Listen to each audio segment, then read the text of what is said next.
Naitwa Joas Dionizi.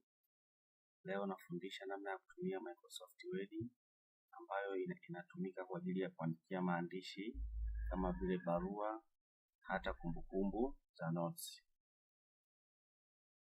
Sasa ili kuipata application yetu Microsoft Word, tunakwenda kwenye start button ambayo inapatikana mkono wa kushoto pembeni kabisa kwa chini. Una left click katika mouse yako, then itatokea box yako ambayo ita contain hizo application ambazo ziko kwenye kompyuta yako. Utaangalia application inayoitwa Microsoft Office Word, itategemea umeweka 2000 na ngapi. Mimi kwenye kompyuta yangu ipo 2007.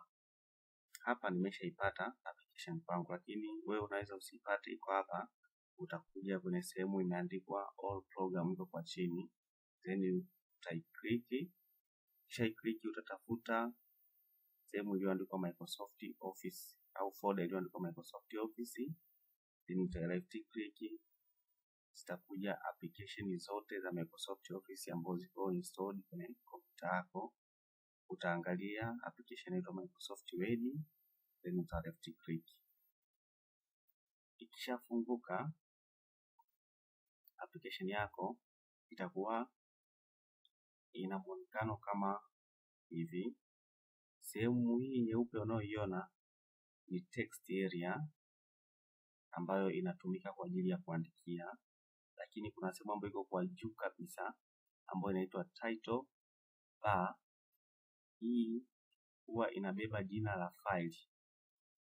faili ambayo utaipa, lakini pia kuna bar ambayo inafuata baada ya title bar ambayo hii huitwa menu bar, ambayo inakuwa ina option kama vile home, insert, page layout, preferences, mail, review and view. Lakini kwa chini kuna bar ambayo inaitwa format bar ambayo imecontain font, paragraph na style. Ukishuka kwa chini kabisa utaona kuna bar ambayo inaitwa status bar. Hii bar huonyesha activity zote zinazoendelea unapokuwa una type kwenye text area yako, zitaonekana hapa. Kwa mfano, idadi ya maneno utakayokuwa umeyatype yataonekana hapa. Pia idadi ya page ambazo utakuwa umezitumia zitaonekana